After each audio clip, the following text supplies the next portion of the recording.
Hello and welcome to the Health Oddity Podcast, episode 170. We are joined today by a fantastic guest. And if you've listened to last week's episode, I think I might have mentioned it on last week's episode. We were nearly joined by this guest last week because there was a little it was a little bit of a confusion around scheduling, but we have him with us this week. So I will introduce you to our fantastic guest, who is our very first guest in 170 episodes from South Africa. So that's a big one. Our very first guest from South Africa, episode 170. So I'll introduce you to him in a minute. First of all, we'll just check in with the usual hosts. How are you doing, Pete? You okay? Yeah, I'm doing very well. I put something out the other day. I had a great thing this week. Not me, the dog. I took him to get his booster injections at the vet, and he hasn't been for 2 years because I forgot last year. And he's put on 2 kilos, right? He's gone from 14.6 to 16.6, but he's not a fat dog or anything like that. So I think I've got kettlebells in the living room. I think he's been lifting them overnight while we've been asleep. But 2 kilos of solid, that's like 2 kilos of solid muscle. And I was like, what is it? 14% of his body weight. So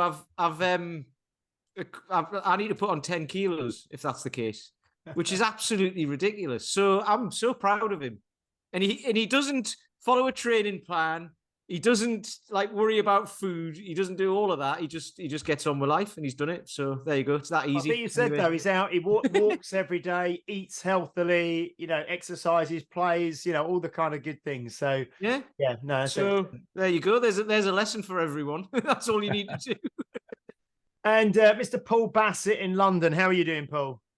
He does eat the Ronnie Coleman branded dog food there, doesn't he? Obviously, yeah. There's loads of steroids and everything in there, yeah, all sorts. Not saying that Ronnie Coleman ever did any of that. I don't know. Of course he did. That's accepted and widely out there. Paul, you seem to be having a crystal clear Wi-Fi moment or day. This is fantastic. How are you doing? You okay? But you're disappointed when you actually see me in some kind of high def, aren't you? You are looking. You're giving off a sort of Liam Gallagher type of vibe at the minute. Shine. Except for the hair. You're very clear picture and you're very clear audio. So long may that continue. That's right, our kid. Good. Okay. Anyway, we are joined today. Now then. We are joined today by Mr. Shaun Cairns. How are you doing, Shaun? Yeah, doing well, thanks. How are you guys? We are very, very good, and we're really glad to have you on. So just for those who don't know or who are maybe not involved in the Strong First community and hardstyle kettlebells and things, Shaun is a Master SFG under Strong First. He's the original Beast Tamer, which I'm sure we'll kind of maybe talk about and discuss a little bit on the podcast.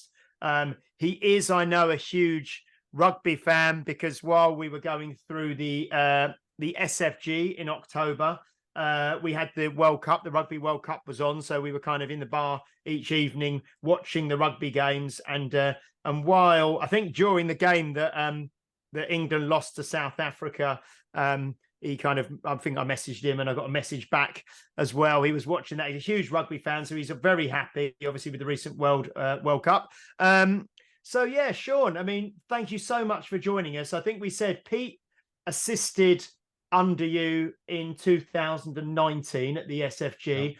I just assisted with you just, a month ago or whatever it was in Lilleshall in England at the SFG. And I did the SFG with you, I think back in 2017 when Zar Horton was over with you as well. You're a huge part of Strong First. You're a huge man, character, and you bring so much to all of the kind of certifications that you teach and what you do. But I thought this would be a really, really good opportunity to maybe get to know you a bit more, get to know the man behind the sort of the certifications and the Beast Tamer and all the rest of it, and just to kind of find out a bit about you. Like I say, you're our very first guest from South Africa, so it's lovely to have you with us. So Shaun, I suppose to begin with, do you want to tell us a little bit, or maybe a little bit about your background, I suppose, in sport and in training and in lifting and then getting involved with kettlebells and that sort of thing. And maybe we can dip in with questions as and when they come up, if that's okay. Yeah, sure. So school in South Africa, there's a big part of school in South Africa sport. And when I was growing up, you could only get out of rugby training, playing rugby at school, if you had a doctor's note. If you had a note from your mommy to say, I don't want little Johnny to play rugby because he's going to get himself hurt, the teachers would just tear the note up and tell him, go play. You need to bring a doctor's note. So yeah, early sport was rugby, and then swimming. So I was a competitive swimmer as well, and then when I finished with school, I started lifting some weights. We did a little bit for swimming. So we'd go to coach's house on a Saturday morning, and we'd do a little bit like bands and a little bit of weights and Jane Fonda's fitness workout video, which I would like stand at the back and I'd go like left, right. And by the time I just got used to, she'd change it and do something else. And yeah, it was, yeah. And then we'd do like a 10K run to the pool and then like a 10K swim. And that would be the Saturday done. So yeah, I did lift some weights then, but really only started in my final year of school and then after school, and when I went to university. So started lifting some weights, because we lived quite far away from anywhere where there's a gym. I had either trained at the university or I had trained at home. So I bought some weights at home and I built up my own little gym, and yeah, just enjoyed training, and yeah, got bigger and was no longer that competitive swimming. I'd kind of put on 30 kilos of what I'd like to call muscle. But I was still at 12% body fat, so it was mainly muscle. Was mainly muscle. Yeah, and then just carried on training. That was late 80s, going into the 90s, and eventually I got myself big enough house that my mom and dad shipped all my weights up to me and said that I can keep it, get it out of their house, and I set up. So when I was living in Johannesburg at the time, and met my wife and got married, and I played club rugby at that stage and really enjoyed my club rugby, and needed some competitive outlet. It's one thing training and getting strong, but when you train and get strong in order to do something, it just makes it wow. Just everything just falls into place. So yeah, and having a little bit of a competitive outlet helps. And I think too many people sit in the gym and their competitive outlet is to try and outlift the guy next to them, and that 9 out of 10 times does not end well. So yeah, so yeah, I had on and off training through those days, and then the children came along. This is what happens. You get married, and the children come, and we had 4 children in 5 years. So Okay. yeah, so when the 4th child was born, the 2nd child wasn't 3 yet. Is that possible? I'm trying to do the maths. Just about. Yeah. You can do the maths. It's not too difficult. It actually works out quite well. It has now, because now the youngest is 20, and they're like 20 to 25. So they're all really good friends and get on, and they have their own little WhatsApp groups that we're not even involved in. We don't even know what goes on there, which is probably how it's supposed to be. But yeah, having 4 little children, it was difficult to be able to say, okay, I'm going to go and train, because it was 20 minutes to drive to the gym, and and then you train for your hour or so, and then it's another 20 minutes. So let's say it's a 2-hour excursion. Even if you drop that training to say half an hour, 40 minutes, still an hour and a half of being out of the house. And then for my wife also to go, so we built a gym at home, and we had the space, and I had my old weights, and we set it all up, and it was great. So really enjoyed it. Yeah, you could get up in the morning, kids would be sleeping, could go do your training before 6 o'clock. You back up, then the kids start waking up, and then you get them off and start sorting them out and to school and wherever they need to go, and then you go to work. And that was great. And at the time I was working for corporate. I worked for one of the big banks in South Africa in the IT division, and then left that to go work in a small business with a friend of mine, to head up the IT side, and then got into my own business. And all through that time I was training at home, but there was something kind of missing. There was that athletic part of strength that was missing in what I was doing. And I found this little advert in the Men's Health South Africa for kettlebells. So 2003, I ordered myself 8, 12, and a 16, and Pavel Satsulin's seminal book, The Russian Kettlebell Challenge, together with VHS video from Russia with Tough Love, which is supposed to be like the one for the ladies and that, but that was the only video available. And back then, YouTube had nothing about kettlebells on YouTube. Because they have some of those the old Pavel videos on Amazon now, on like Amazon Prime. You can find them on there. Some of the really early ones, they're just on there to watch, which is great. I was going to say, Shaun, when did you stop playing club rugby then? Was that as soon as the children started to come along, you kind of stopped playing the rugby, or was it prior to that? Well, I played till 97. Then in 1990, so end of 97, my first child was born. But in 1997 was the day that the Springboks beat Australia by 50 points.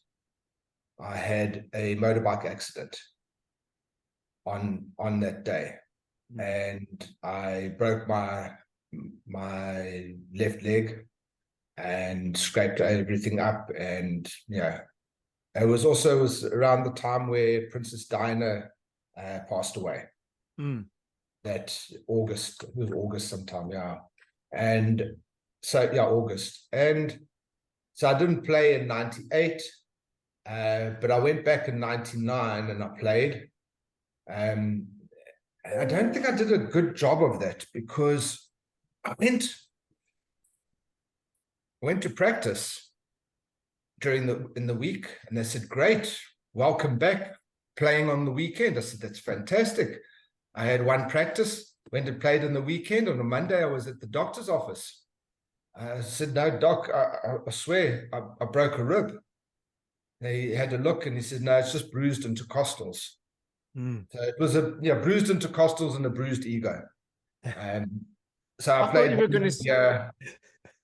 I thought you were going to say you went to the doctors to get a sick note to go, "I can't play rugby." Like in school.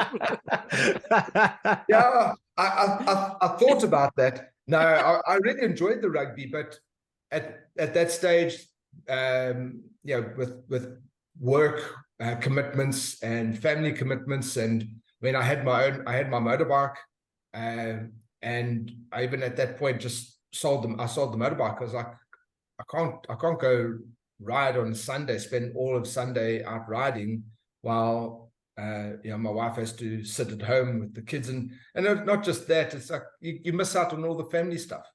So I thought, when they're a little bit bigger, then both of us could go out riding like we used to, and that'll be great. So 20 something years later, the kids are bigger, but I still don't have a motorbike. So, that's interesting with the rugby, because I know Dan John talks about kind of armor building, doesn't he, and callousing the kind of body and just getting that kind of week in, week out playing rugby or any kind of contact sport. And then you see it a lot, don't you? Men try and go back to some of that stuff, because I played rugby through university, but if I tried to play a game of rugby now, I wouldn't be able to move for a month afterwards. It's just, you're just not used to it's all the things like getting your feet trod on, isn't it, with studs, and getting kicked and banged and leaned on and your head knocked about. So to try and go back to that, and especially like you say, when you run your own business and you've got a family and things, you can't just spend days on end laying on the sofa, can you, with your feet up recovering? So you can, but you wouldn't be very popular, or successful. Well, or successful, yeah. So it's think about like snatching. When you first grab a kettlebell, when people first grab the kettlebell and they start swinging it or snatching the kettlebell, what's their complaint? My hands hurt, and it feels really funny with the kettlebell on my wrist. I love the saying by Pavel, your comfort is not my concern. Your safety is. So doing it the right way, even though it may feel uncomfortable, is still the best in order for safety.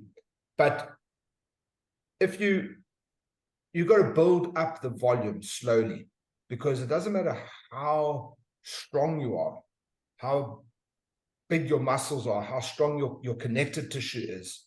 If your hands are soft office workers, pen pushing hands, which most people's are. Well, it's actually not pen pushing, it's thumb typing hands. Most people's hands are like that, because manual labor is not something that a lot of people do anymore. And you get onto that kettlebell and you can rip out 100 swings, and half the calluses on your hand gets ripped out at the same time, because you're just not used to it. So it's that building of just getting used to that contact. So in rugby, it was you got to build that up slowly. When you start using kettlebells, you got to build up the slowly. You got to figure out what's the weak link. And for most people, the weak link is the skin on their hands. But if you build it up slowly, there's no problems. It just takes time. So it's the same like when you get into a contact sport, when you start, you go back again. You can't go back where you were. You got to go back and build up that contact, build up that resilience to the contact, and then you're successful. And I think and this is just what I've noticed with my students and with myself, is as we age, it just takes a little bit longer. We can still do it. It just takes a little bit longer, and you've got a little bit less margin for error. So building up that resilience. I didn't do that. I jumped in and thought I was like that Ferrari that you park in the car and you don't in the garage, and you don't look at it for 20 years, and you pull it out and you think you can still go at 180 miles an hour, and you don't. It's one of those things that you don't. It's difficult to convey to a client, because it's something that happens over a long period of time, isn't it? That kind of adaptation, that hardening of your body. I've noticed, because it's probably the longest I've ever stuck. So certainly as an adult, stuck to any sport using kettlebells, and doing kettlebell sport. I noticed that it's just that I've kind of assumed the shape that the kettlebell needed, and I kind of like everything feels very comfortable with that tool. But if I cast my mind back, every single movement, every position I put it in, my hands, my thumbs, my forearms, my legs, my knees, my quads, everything felt tender and unconditioned to it. And it's something that clicks all of a sudden. Sometimes I have those moments where I go, actually, I feel very, to use a cliche, at one with this tool. And you see it with very, very conditioned, seasoned sports individuals. Yeah. Their body is just. I watched that program. Have you seen it on Netflix? It's a woman who swam from Cuba to Florida. Oh, is that the film? Yeah. I've not seen it yet. Is it Naiad or Niad or something? Yeah, something like that. Yeah. It's insane that how hard her body was to the sea. How conditioned. I mean, I was looking at it and talking to my wife, saying that looks horrific. It looks the soul. I think she was 60 as well, wasn't she, when she did it? 62. She tried it a few times, didn't she? 5 times, yeah. Oh. And just got stung in the face by jellyfish for hours. It's interesting, actually. It's interesting what you were saying, because I remember when I first started, the amount of videos I watched on YouTube for hand care, the amount of K-tape I bought, the amount of, I never actually got any, but the people who then turn up with like wristbands on and wrist guards and tape and hands and all of that. And it's like, what's the secret? And there you go. The secret is to just do it for years and do it consistently. Just do it slowly. Just build it up slowly. And did you get moisturizer for your hands? I got is it Sudocreme? Do you know that? That's somebody who was a rower said get Sudocreme, which is like nappy rash stuff. So that's if you actually get like blisters and abrasions and stuff, the Sudocremes, it's like magic, isn't it? You put it on at night before you get to bed, and you wake up the next day, and it's kind of it's gone. Like if you've got blisters and open wounds and stuff on your hands, it's great. Yeah, but I feel we're not really selling kettlebells to the general population. But you're right in that when I was swimming, my coach said to me, for the 50-meter breaststroke, I needed to be 5 seconds faster to be competitive. And that 5 seconds at over 50 meters, that was like, I couldn't even see it. And he said, just don't worry, just keep training. We just keep training. And it one day did a time test, and I felt like I had gone really slowly. I felt very comfortable. I wasn't stressed or nervous or anything. And that 5 seconds was gone. That moment when everything just fits, everything just like, and that's what happens with kettlebells as well. You'll do it and you'll feel it doesn't feel quite right, and then one day you just it's just everything just fits together, and it takes time for the body to adjust, and consistent training allows the time for the body to adjust. Yeah, I had a great experience of that this week with one of my guys. He's 61, I think. He might even be 62 now, actually. And he's been a rower and all that sort of stuff, but he wasn't particularly, he couldn't stand on one leg, put it that way, and without falling over, which is very common. And we're starting him out. After drink. I don't know. I've never been out on the drink with him actually, but he started out with a 12, and we've gradually got him up. So he's been doing ladders with a 20 kilo bell on presses. And double 20 squats and all of that sort of stuff.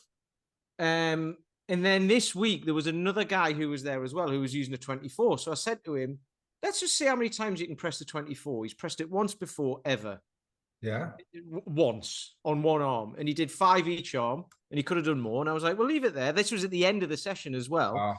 And then today, I've just been out with him doing a bunch of snatches and cleans and presses and squats, and just had him doing kind of like the deep 6, but he just built up ladders just with a 16 kettlebell. And I said, let's go up to like 7, and then we'll do a ladder to 5, and then we'll do a ladder to 3, and all this. And he found, and I was like, how was that? And he was like, it was a nice bit of movement and just throwing it around and stuff. And I was like, you started out with a bell lighter than that, and you thought it was heavy. Mm-hmm. And now you're on way more, and that's only in a year as well. And the reason why I'm saying that is because you were talking about, like, you know, competitive swimming and all that, so you would have been a bit younger. This is a guy in his 60s, so it's achievable for everybody, you know. Yeah, absolutely, it's achievable for everybody. I see most of my students here that in the gym that my wife and I run. They're all, they're young like me in their 50s, but then some are a little bit older, like my dad in the 70s, and then we've got some in their 80s as well. And it's amazing. You give them just a little bit of strength. We're not talking like anything to write home about. Just a little bit of strength. And suddenly everything is easier. Everything just becomes easier. And so maybe we're jumping right to the end, but the reason why I do this is to teach that strength makes a huge difference. And one of the strong first things is strength has a greater purpose. So when you can see somebody suddenly their whole life, they're able to, as you get older, when we're young, the world's like this. We could go anywhere we want. And as we get older, it gets smaller and smaller. And when you get really old, and you go, if you've ever had a family member who's got old, and their world ends up just being the room they're in. Often because of the inability to move well. And that is about strength and about mobility and about maintaining and being consistent in it. And when they get a little bit of strength, suddenly the world goes from this size to this size. And the outlook on life is so much better. And that's why it's great. It's great to have somebody compete. Like this weekend, I've got one of my students in Australia. He's competing in a powerlifting meet, and I reckon he's going to do really, really well. And that's great. But he's 30 years old. When on the other side, when you take somebody who's 70 and 80 and you give them a little bit of strength and changes the world, that's reward. That's why we do it. I've just been listening to a podcast today, actually, which is Dr. Chatterjee, who's like a kind of a doctor over here with a very popular podcast, and he's talking to a lady who works in I think she's at a university in Ireland, but she was fantastic. They're doing this massive longitudinal wrong word, sorry, can't pronounce it, study on aging, and following people for decades and chasing up with them every 2 years and things. And what she was saying, and she's a medical doctor as well, but said that actual sort of longevity is 20, it's only actually 20% kind of genetic, and 80% you have, and it's epigenetics and things like that, but the way you live and the things that you do will affect the other 80%. So lots of people think, well, it's just, you're just lucky, you've got good genes or whatever, but that's only 20% of it.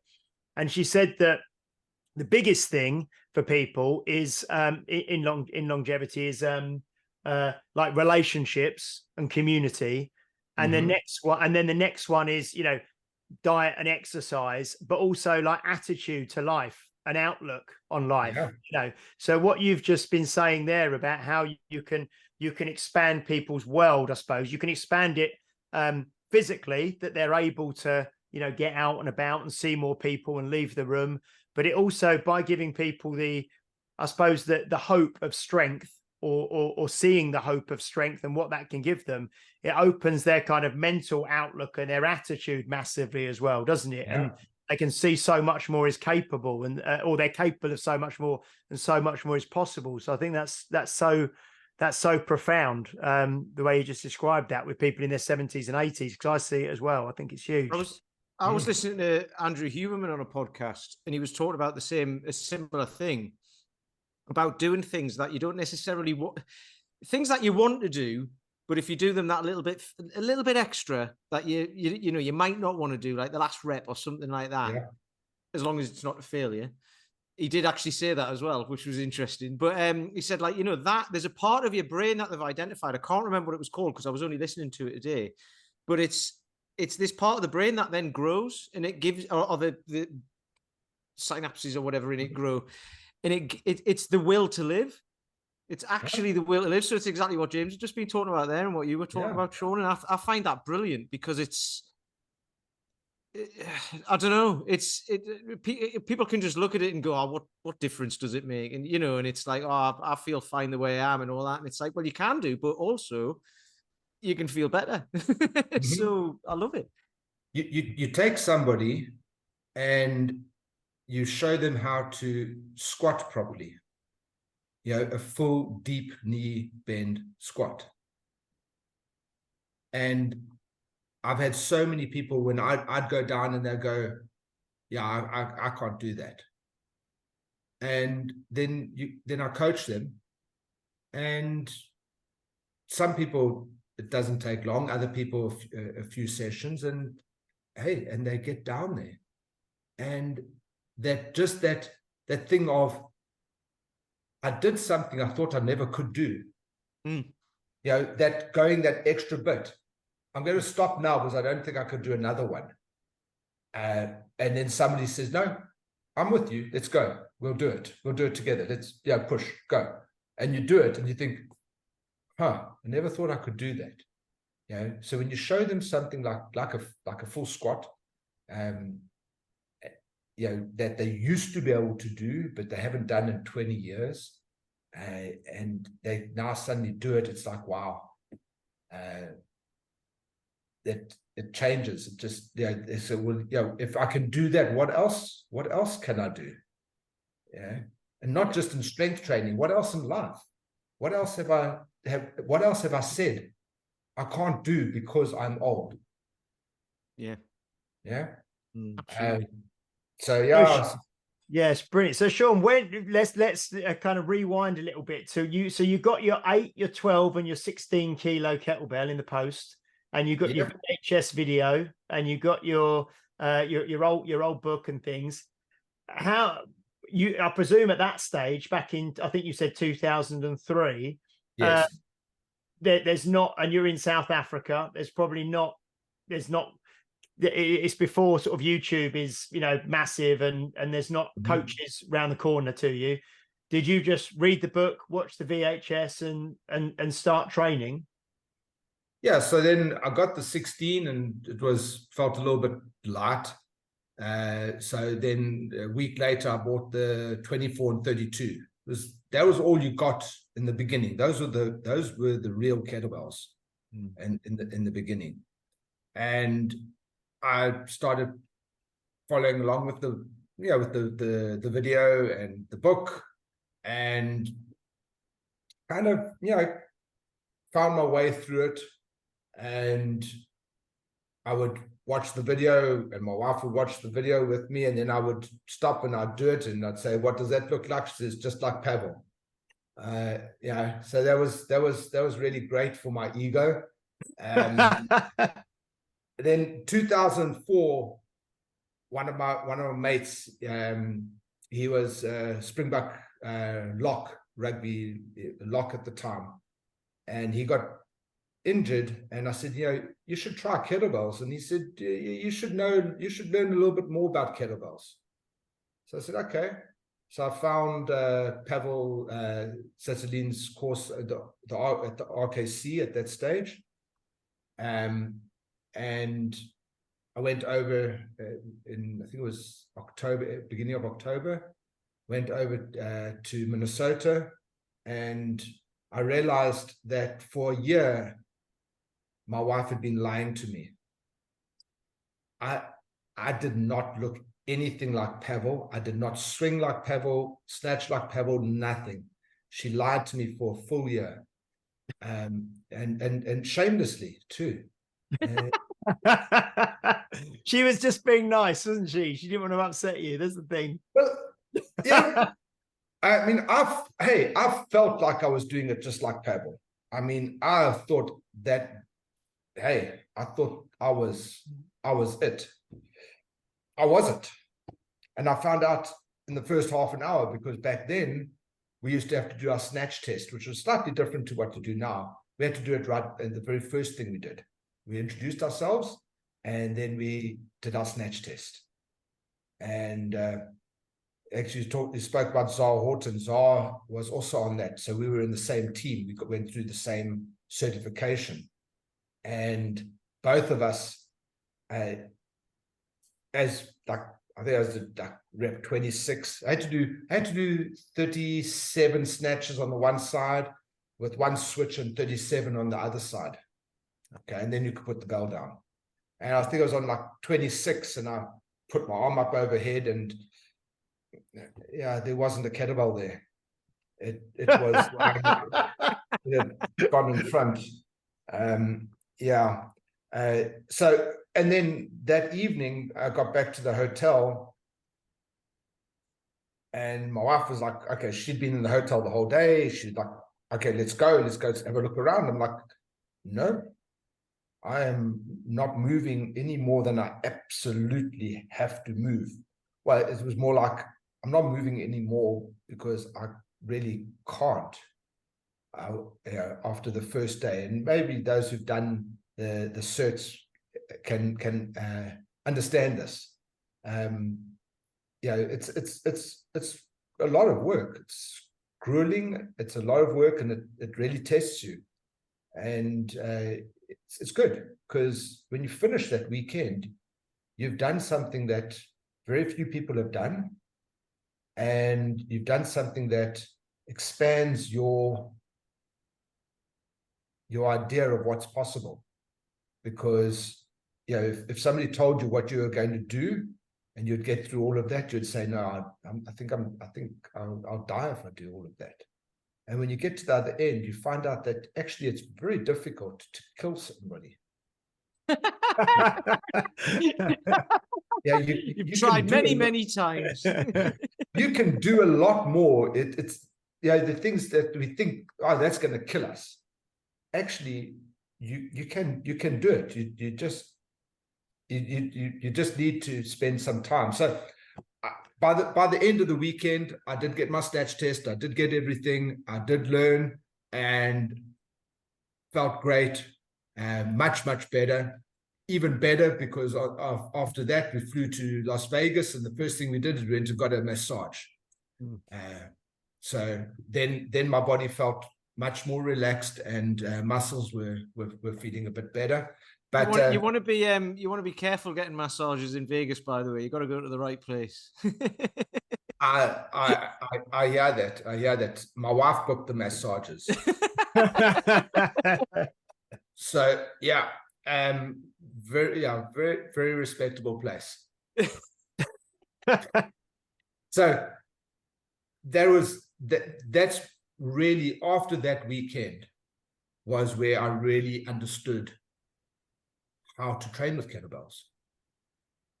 Up to that point, I realized that my kettlebell was collecting more dust than it was swinging. And so that's I could say probably 2004 was where things really started moving along. And what I realized, or I mourned the fact that it took 33 years to get to that point. If I had known that stuff when I was 18,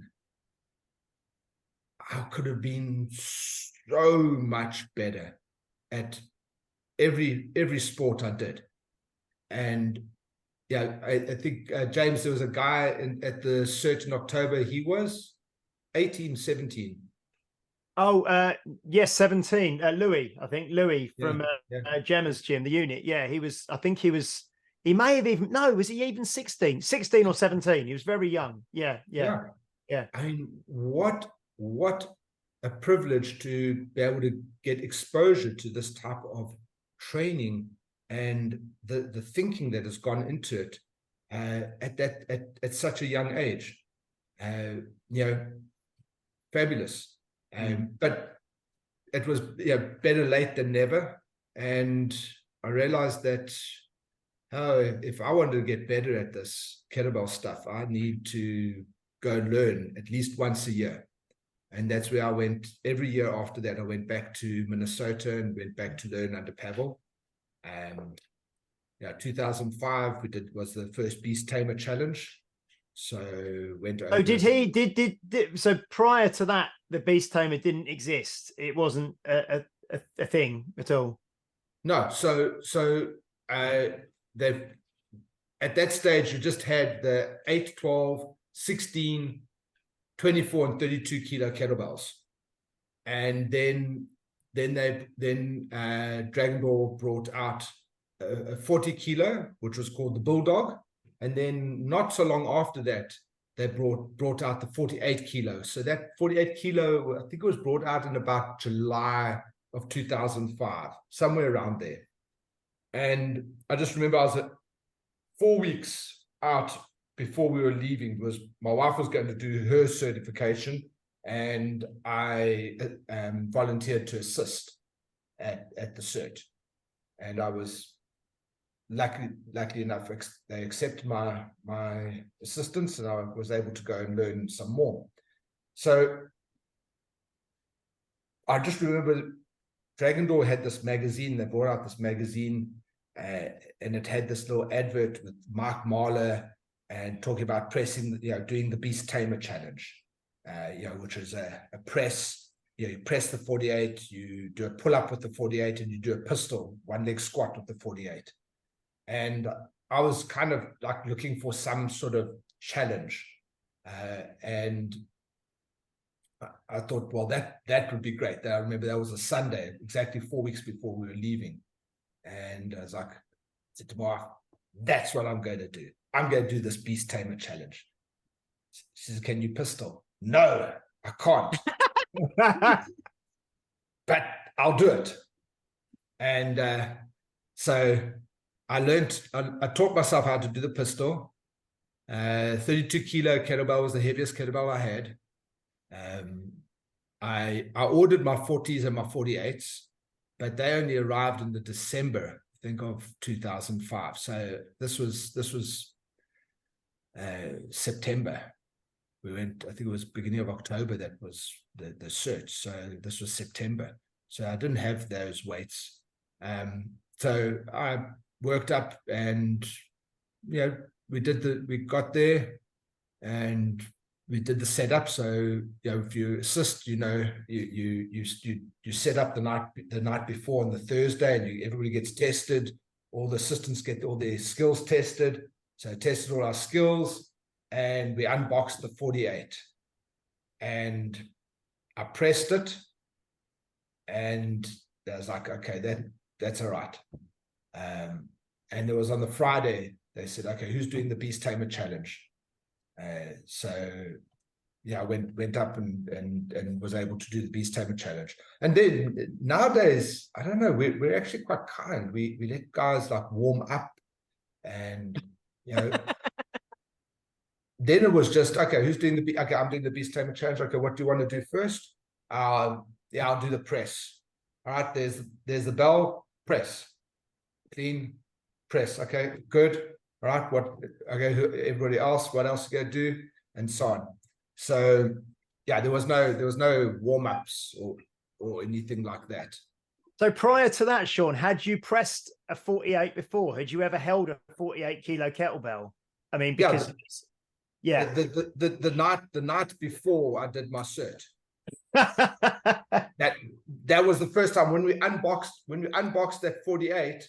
That was the first time. That was the first time most of us had seen it. Yeah, like, I mean, they were rare. They had just been released, so they were really rare. And yeah, pulled that out, man, and we tried to play around with it, and yeah, it was fun. But yeah, I hadn't played with a 48, so that was the first time. Yeah, I was like successful in doing it. I think I'm still the heaviest person to have done it. I did it at 116 kilos. So you did a pull up with you were 116 kilos with the 48 kilo bell kind of wrapped around the waist as well, yeah? Yeah, so 164 kilos, or yeah. pull up. Yeah. And how did the pistol go then? Because you didn't even know you could do one until a few weeks beforehand. I mean, and you've done it with a 32, but you just went for it, and it just happened, did it, with a 48? Well, yeah. So I had practiced my pistol, and I had a useful but useless piece of equipment called a Smith machine, and it was useful because I was able to use it to lower the bar, and I would do partial pistols to the bar. Ah, okay. So it was nice and stable. That was the only thing I used the Smith machine for at that stage. And so before I did the pistol for the Beast Tamer, I had done one pistol before. So we left South Africa on the Sunday evening, and that morning I grabbed the 32 and I did one pistol on each leg with the 32, and then I was happy. But what I was doing for strength, I was doing deadlifts to strengthen the hips and everything. So the second pistol I did was at the Beast Tamer Challenge with the 48. Yeah. So yeah, back were then, you the only one were you the only one who went for it that first time, or were you the only one? Did multiple people go for it and you were the first one to pass it, or what happened that weekend? There were three of us who went for it, and I was the only one who passed it. The other two got two of the three, but they each had one of them that missed. Subsequent to that, I mean, Brett Jones was the one. And he got his Beast Tamer after that. But yeah, back then I got my Beast Tamer 2005, and I think the next person who got their Beast Tamer was almost a year later. Not that, I mean, people had tried, but yeah. And even now there's only I think just over 100 or so people. I mean, it's a huge thing still, isn't it? I mean, it is a real, and like one of the things you mentioned quite near the start was you want to have I suppose a competitive purpose to your strength. You don't just want, you want to have some competitive outlet or some challenge kind of outlet for it, not just training for the sake of training, but focusing the mind on something. And I think something like the Beast Tamer, or they do the Iron Maiden now for that. At the time, I suppose they didn't have the Iron Maiden for the women, did they? No, because that's doing the same things but with a 24, isn't it? So that was something that was introduced later on. But having that outlet, I mean, it's still a massive, like you say, if you think of all the people in the world who've tried it, and still only, if I'm not sure, but around 100 or whatever people 20 years later nearly have done. It's a huge challenge still, and a real kind of rite of passage, isn't it? It is, because if you're big and you're heavy like me, the press is not too difficult. If you're tall, the pistol becomes a long way to go down and to come back up. If you're heavy though, the pull-up becomes tough. But if you're light, the pull-up is easy, but the press becomes difficult. So it's a good balance of strength and showing your strength. But even coming back we got the Beast Tamer challenge and the Iron Maiden challenge for the ladies, and we've got the simple and sinister. Sorry, I apologize. Get out. Just to explain, there's a couple of dogs. Yeah, there was a tail wagging around. Come into the room, and Shaun's just gone and shooed them out of the room, I think, and shut the door because. Yeah, two Great Danes. So two Great Danes. Wow. Okay. So we've got the Beast Tamer challenge, and we've got the simple and sinister, which is swings and get-ups. Well, the sinister challenge for ladies and for gents. The sinister is 100 swings in 5 minutes, one-arm swings in 5 minutes with 1 minute break, and 10 get-ups, 5 on each side, with a 48 for the gents, and for the ladies, it's swings with the 32 and get-ups with the 24. So we've got those challenges that are there, but the very first challenge is actually so many people who are not instructors that come to the SFG1 certification because it's a challenge to be able to complete all 6 of the moves to standard and to do the snatch test, and it's so many. It's just a personal challenge for them to achieve, and for a lot of people that's a really good, just working towards that type of goal gives you an outlet and a purpose for why you're training. Yeah. So and I think as well with the all the certifications obviously that they have now at Strong First, with the SFL and the SFB and the SFG2, and then when people can become elite and they have to redo all those, some of those tests all over one weekend. I mean, that's when you really have to, because you have to have everything dialed in, don't you? The body weight stuff, the barbell stuff, the kettlebell stuff, still the snatch test. So that's quite a kind of, spinning plates and keeping everything up to a standard, which is, that's a unique challenge in itself as well. Yeah. Absolutely. So it's just great to be a part of taking people through the learning and seeing how they grow over the weekend. Guys who are actually they've trained 6 to 9 months for this weekend, and you see them go from Friday to Sunday. The volume of work that is put in there is just really a condensed experience of and condensed growth that happens. So that's great to see. Well-trained people, well-prepared people, and they still bump everything up to the next level. So that keeps me going, seeing how people do that. And it's always great to have like fresh eyes on you, isn't it? It's like when you went to do the first RKC, you were doing it at home and you thought you were doing it, right or perfectly or whatever. But when you have fresh eyes on you, and still whenever I go to any I've been involved with kind of initially like the RKC and then Strong First since about 2010.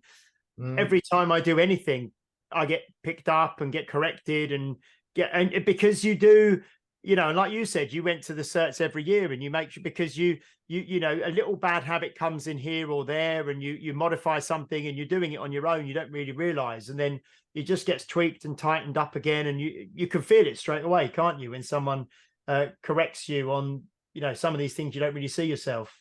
Yeah, absolutely. We as a human being, we try to become efficient. So one of the big problems is you see people come and you look and you go, you've done low swings. They go, yeah, I've done low swings. You go, yeah, I can see, because you've now started becoming efficient, and your swings are no longer effective swings. We're not looking in Strong First. We're not looking for efficiency. We're looking for effectiveness. So we want our training to be effective, so that life and our sport and other things, we can be efficient in doing those things, but our training needs to be effective. So that's one of the things that I pick up a lot with the assistants is when they come back is to change it. You know, okay, so you used to have effective swings, now you've got efficient swings. And often, they say, yeah, it's kind of, I've kind of got to a plateau and I can't get further than this in terms, it's like, yeah, because you're not generating enough power anymore in your swing. And you need to go back. And as soon as you go back to effective swings, things start moving again. So it's good to have those eyes on you to get improvements all the time, because we're always improving. It's also quite humbling to make yourself vulnerable for other people to give you feedback in something that you think you're pretty good at doing. Like especially because my wife thought I was very good at doing it, and I wasn't. Yeah, I'm at the SFL in 2 weeks' time with Fabio. Oh yeah, and yeah, so that's going to be great, and that's always always getting picked up on things and improved, and need to get better at that. I was just going to ask Shaun, I'm just aware of time and stuff. What's life like for you now? You mentioned have you got a gym yourself with your wife in South Africa that you run? Is that like a public gym? Is that somewhere or is that more like a personal training and small group training type setup? What's the kind of what do you do now, in terms of training other people yourself? Okay, so I live in a little town outside of Cape Town called Somerset West. So we've got the backdrop is the Hottentots Holland mountain range, and then we look over the bay, False Bay, on the tip of Africa. So that's where I am, and we have a studio at home. We've got about 170 square meters of space, where my wife and we do one-on-one coaching from here, and so that's our base. And then I travel quite a bit to teach. So you mentioned, I saw you last month, a month ago, in Birmingham, Lilleshall, teaching the SFG 1. Next weekend I'll be teaching SFL in Brisbane. So yeah, we I get around quite a bit. So I look after South Africa, Middle East, India, Australia, New Zealand, Singapore. Those are my territories that I need to look after and grow and teach in and help people, just make stronger people all around. So how many weekends would you say out of sort of say 50 weekends of a year or whatever, how many weekends are you away traveling, doing certifications and workshops? And I know you go over to America and you're part of obviously the leadership team and stuff like that. So I mean, are you traveling like a couple of weekends a month, or is it, are you away a lot? So probably do 2019 I was away for 4 months of the year. So and those were like a weekend or 2 weeks and back again. This since then hasn't been as much, but I'd say probably about 16 weekends at the moment that I teach elsewhere. So I've got 3 more weekends left to go for this year, and then a start in January next year. So January, and then March in India and Singapore in March. So everything it's ticks over. And just as we wrap up, Shaun, can I just ask now, you're about 53, are you, something like that? Yeah, I'm 53 years young. 53 years young. So I just wanted to ask, what does we've had Fabio on, we've had Brett Jones on, and we talked to them. What's training I mean, like for you now, I mean, how has training changed? What's your focus with your training now, considering how much you travel, you know, and how much your kind of routine is kind of disrupted through travel and things like that? What's your kind of focus, and what do you focus on yourself with your own training nowadays? So one of my longest term goals, Peter and I share it, is to do the Beast Tamer again. Okay. So yeah. So I want to do the Beast Tamer again at some stage. I have limitations since I did it last. I've had hip operation with a torn labrum. So yeah, you put a little bit of mileage on the body, and the press is not a problem. I pressed last year. I pressed the Beast 7 times in a row. So you know, the press is not the problem. The problem is the pull up, and I just don't do enough pull ups. So that's my goal, is to not only be the first Beast Tamer the first, but I want to also be the oldest at some stage. So you could be the first, you could be the first, the heaviest, and the oldest, and then then later on the oldest. Yeah, you like a bit of competition. I'm 47 next week, so I'll be 50 in 3 years. And I remember you saying at the certification that I was an assistant, that you wanted to be the first person to do it over 50. Is that right? Yes. I'll race you. Okay. So I'm considerably smaller than you. Yeah, but if I remember, you're also a little bit shorter than me, so you don't have that far to go to get down for the pistol. That's true. However, the pull-up is proving a bit of a challenge at the minute. Yeah. I've also set myself, actually, with my coach is Paul McElroy, and I said to him, so I'm 47 in 2 weeks, so I'm obviously 48 in a year's time. And I was like, if I can get the Beast Tamer at 48, because it's a 48 kilo bell, why not? Yeah. And I was like, if I can do that and maintain it, if I can do it with a 50 at 50, that'd be brilliant. So what you were saying about things that you're not sure you're capable of and all of that, those are my goals for the minute. I've set them, and I'm like, let's go for it and see what happens. Just keep training. It's brilliant. Well, I did say back in 2019 that I want to do it when I'm 50 or over 50, and I had a few setbacks in terms of training for it, so that's kind of still one of the goals. Right at the moment, my training is really more around Brett Jones's new iron cardio. So just doing, just working with that, clean press, squat, and then Pavel just brought out a new book called Kettlebell X that is strength endurance. So I did my first one today of that, and it felt good. So at the moment, I'm just, because I'm going to be traveling, and there's so much traveling happening now. These are the types of things I can do, and when I get into wherever I'm going, it's quite easy to just grab a bell, and you can get through it quite quickly.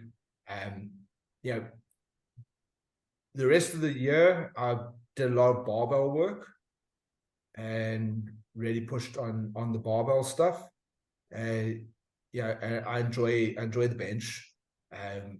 But when you go to another gym, the bench is just slightly lower or slightly higher.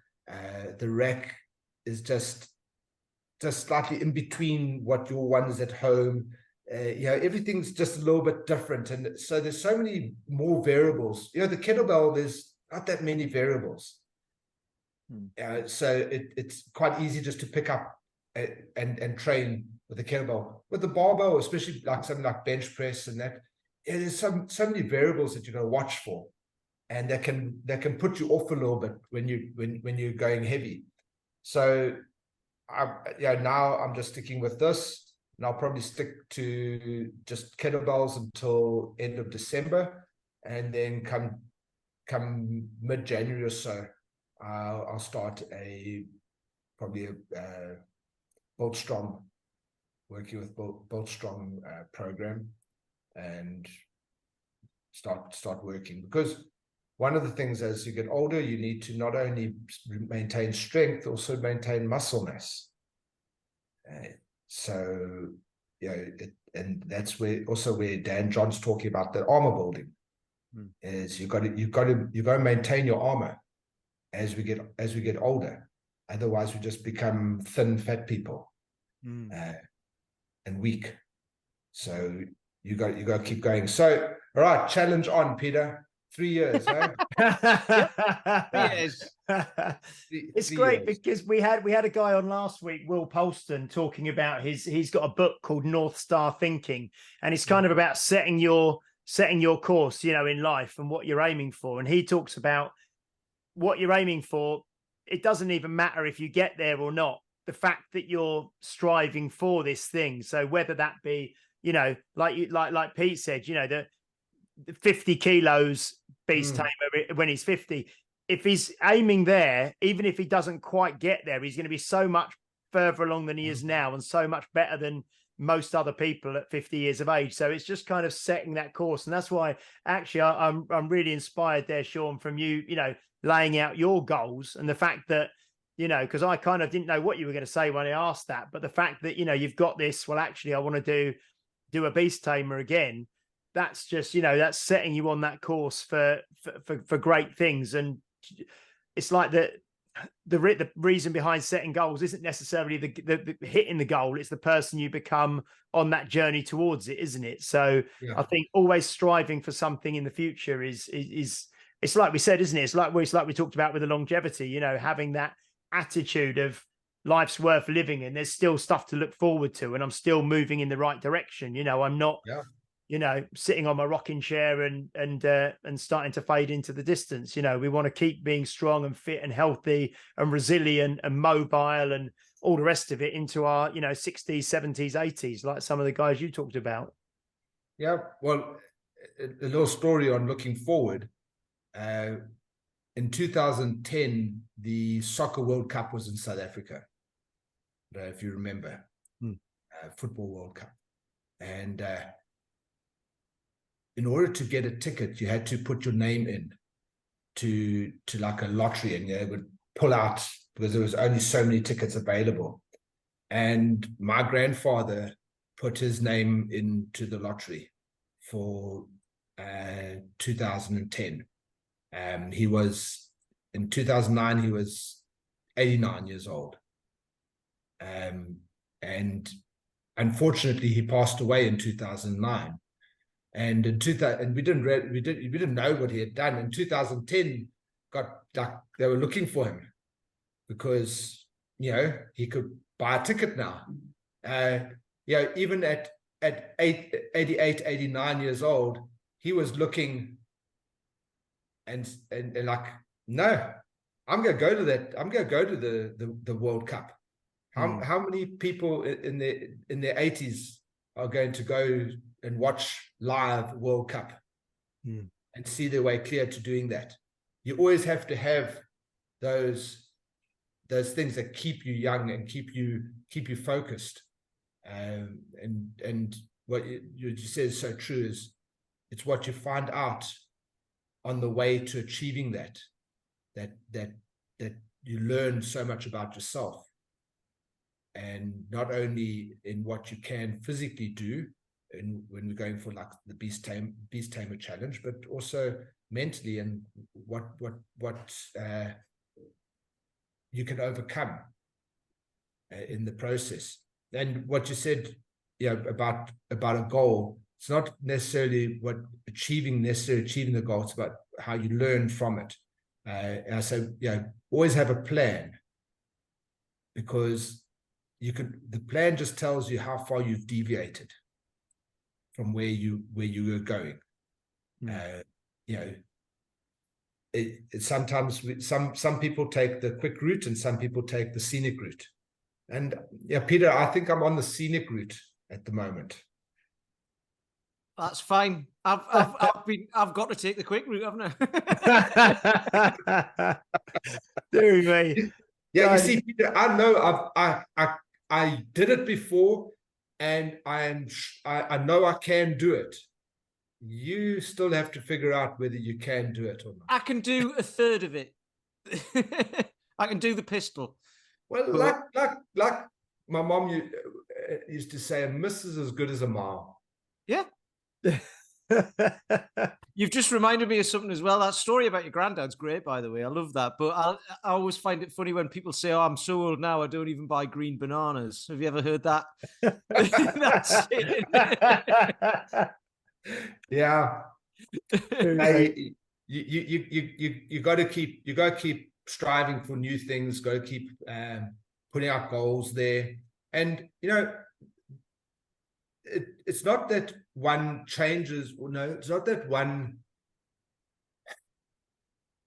doesn't like. Okay, it's not that one's fickle about your goals.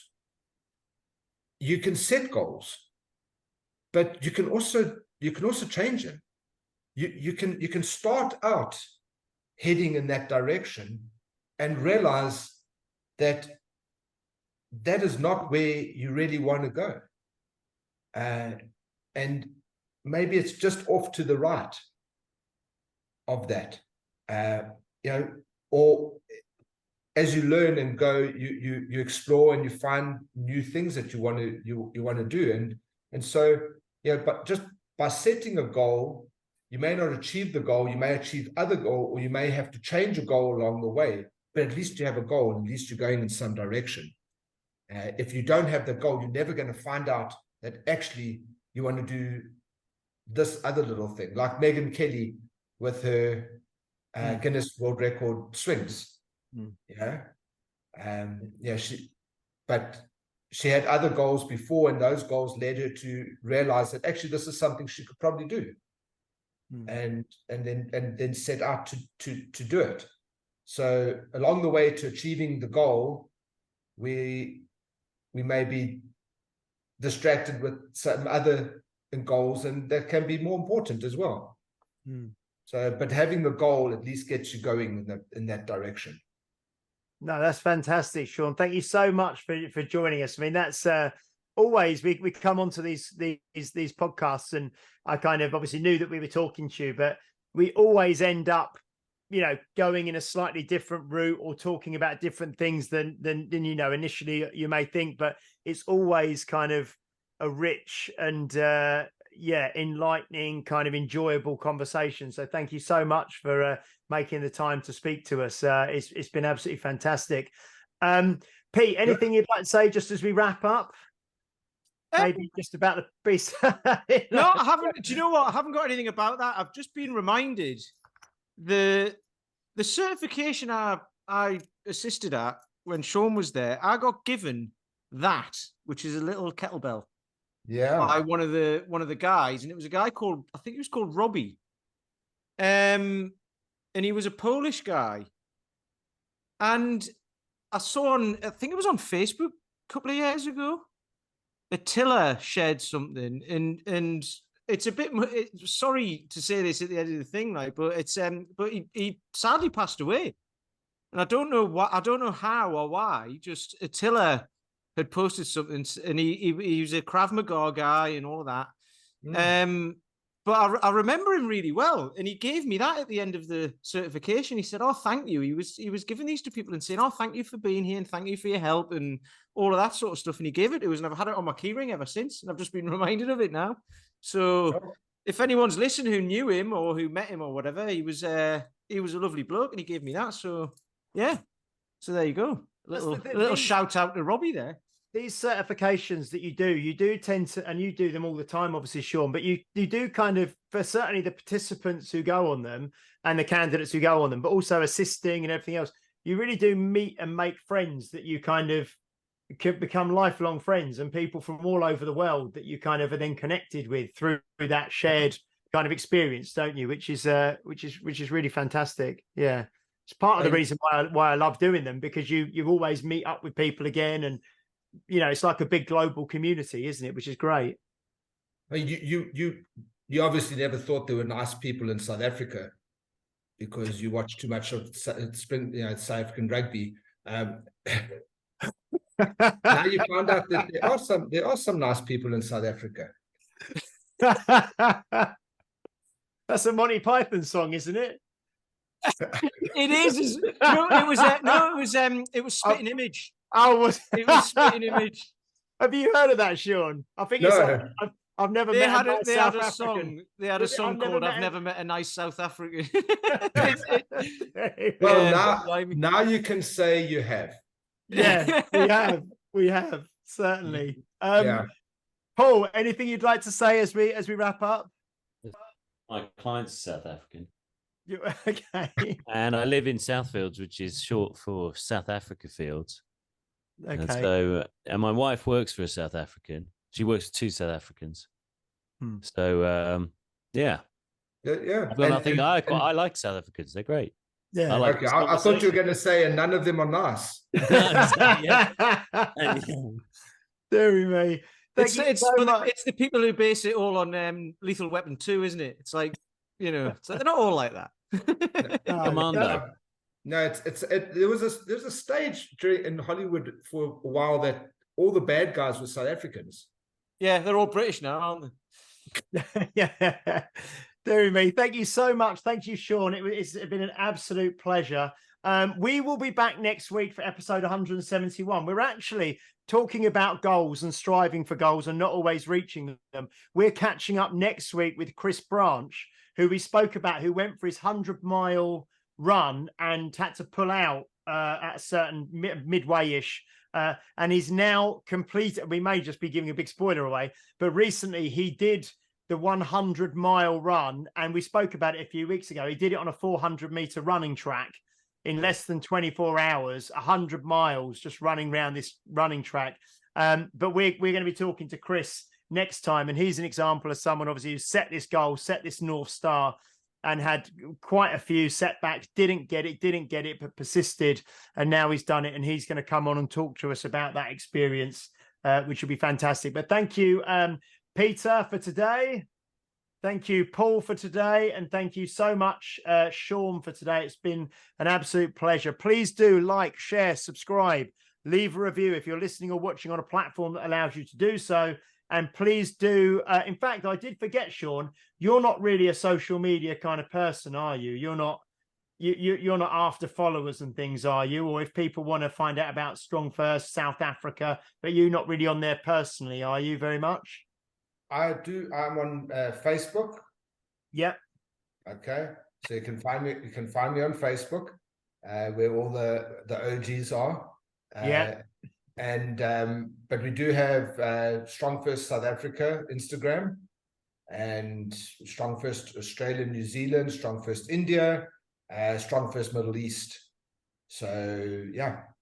All of those. So if you're in any of those territories and you're interested in Strong First, then Shaun runs all of those territories, and you can find them all on Instagram. And like you say, I'm friends with Shaun on Facebook as well. He's on Facebook as himself, just as Shaun Cairns, and Instagram for all the Strong First stuff.